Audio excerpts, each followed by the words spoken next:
Item número: SCP-1344. Classe de objeto: seguro. Procedimentos especiais de contenção. Todas as instâncias de SCP-1344 devem ser mantidas no sítio 44 em uma unidade primária de contenção de objetos inanimados, com uma unidade de habitação tipo S isolada situada próxima a ela. Os procedimentos de teste para SCP-1344 devem ser autorizados pelo pesquisador sênior de nível 3 atualmente vinculado a este projeto e devem utilizar apenas pessoas com deficiência visual de classe com visão residual abaixo de 20%. O pessoal considerado elegível deve ser informado sobre os efeitos positivos de SCP-1344 em sua visão para reduzir as chances de uma tentativa de remoção de SCP-1344 pelo sujeito e sobre a natureza permanente da exposição a SCP-1344. O pessoal classe D usado nos testes deve ser considerado permanentemente ligado ao projeto SCP-1344 e realocado para sua unidade de habitação anexa. Novos assuntos de teste só devem ser atribuídos a SCP-1344 após a morte do assunto previamente atribuído, ou após a remoção de SCP-1344 do rosto de um sujeito atribuído.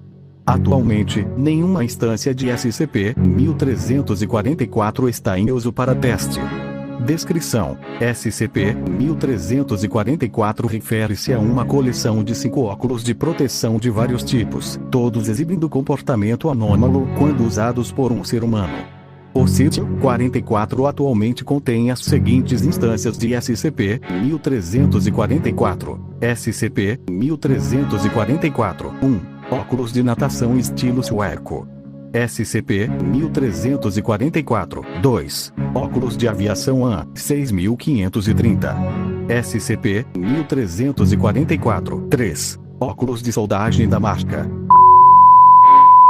SCP-1344 4. Óculos de paintball da marca SCP-1344 5. Óculos feitos à mão como uma estética de design comum à subcultura steampunk. Todas as instâncias de SCP-1344 contêm 2 agulhas telescópicas ocas, aproximadamente 48 mm de comprimento e 2 mm de espessura, escondidas em reentrâncias na estrutura. Cada lado do quadro contém uma dessas agulhas. Instâncias de SCP-1344 não apresentam comportamento anômalo, a menos que sejam usadas por um ser humano vivo. Após aproximadamente 5 segundos, ambas as agulhas se estenderão e perfurarão o olho do sujeito, passando pela conjuntiva, esclera e interior do globo ocular antes de se inserir nos nervos ópticos. Embora este processo não pareça causar nenhuma dor física ou desconforto no sujeito, as repercussões psicológicas são as esperadas. Os indivíduos, a menos que sedados, invariavelmente tentarão remover a instância de SCP-1344 de seu rosto. Se for permitido prosseguir com a remoção, um sujeito extrairá seus globos oculares em sua totalidade da órbita ocular. Isso provoca as respostas físicas esperadas. Uma vez removidas com sucesso, ambas as agulhas se retraem, liberando os globos oculares do sujeito. A remoção segura de SCP-1344 só é possível através de um procedimento médico invasivo que deixa o paciente cego. No entanto, se a instância de SCP-1344 não for removida após a manifestação de seu efeito anômalo inicial, a visão do sujeito é gradualmente restaurada para um mínimo de 50%, com um limite de 85%, durante um período de 3 a 5 minutos. Indivíduos que não removem uma instância de SCP-1344 relatam ter visto esferas com um diâmetro médio estimado de 8,7 centímetros e de coloração variada, pairando sobre as cabeças da maioria dos seres humanos e outros mamíferos aos quais estão expostos. Esses orbes se movem com as pessoas ou animais em questão. Testes com várias espécies de insetos, aracnídeos, peixes, anfíbios, répteis e aves não deram resultado. Não se sabe por que esse fenômeno é relatado apenas na maioria dos seres humanos, em oposição a todos os outros mamíferos. Observa-se que vários objetos SCP também têm orbes próprios, incluindo o SCP-1875 e os produtos do teste SCP-158.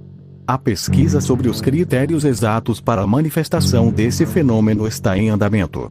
Adendo 1344, A1. Trechos do registro de teste 1344-T/20-05-03-12. A. Data: 3 de dezembro de 2005. Líder de teste: pesquisador sênior R.L. Erlich. Código de funcionário FRS 000532. Hora de início: 10h31. Assunto: D824212.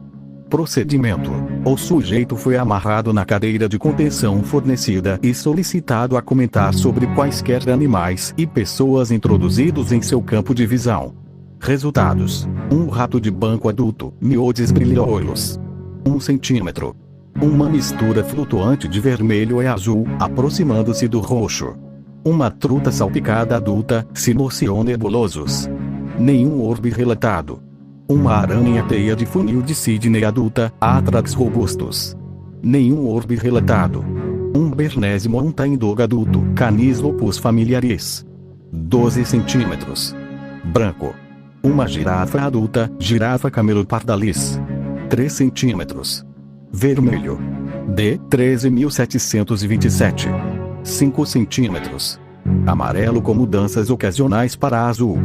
D. 23.410. 10 centímetros. Branco. D. 63.261. 20 centímetros. Rosa, com frequentes flashes de branco. Maior tamanho encontrado até este ponto, implicações obscuras. Assistente de pesquisa júnior. Nenhum orbe relatado. Adendo 1344, A2. Recuperação e notas preliminares de contenção. Após um incidente na Unidade de Alfândega e Proteção de Fronteiras dos Estados Unidos anexada ao Aeroporto Internacional Washington Dulles, agentes da Fundação recuperaram um pacote previamente aberto, endereçado a uma caixa postal em Miami, contendo todas as instâncias conhecidas de SCP-1344. Após a administração de amnésticos de classe B, a caixa e seu conteúdo foram levados à custódia da Fundação para contenção provisória. Incluído com as instâncias de SCP-1344 estava uma nota, transcrita abaixo. Oi João, não sei se posso chamá-lo assim, mas não sou bom em coisas formais. Então, modifiquei este lote para você, como você pediu. Não sei o que isso vai fazer de bom para você, mas eles funcionam como você quer, eu acho. LOL. De qualquer forma, sei que você me pediu para entregá-los pessoalmente, mas não posso fazer isso. Minha mãe está doente e não posso deixá-la por um tempo, então fui em frente e os enviei pelo USPS. Espero que você não se importe. Se eu fizer, sinta-se à vontade para me pagar menos ou algo assim. É minha mãe, sabe? Diz-me o que pensas. Trabalhando com o endereço do remetente do pacote, uma equipe de recuperação da Fundação foi despachada para o local do autor, onde encontrou uma cena de crime. Investigações secretas revelaram que os 2 residentes eram falecidos. Mais detalhes sobre este incidente podem ser acessados através dos canais apropriados. Consulte o oficial de Relações Interagências designado pelo seu site para obter mais informações. A identidade de João é atualmente desconhecida, embora as investigações estejam em andamento.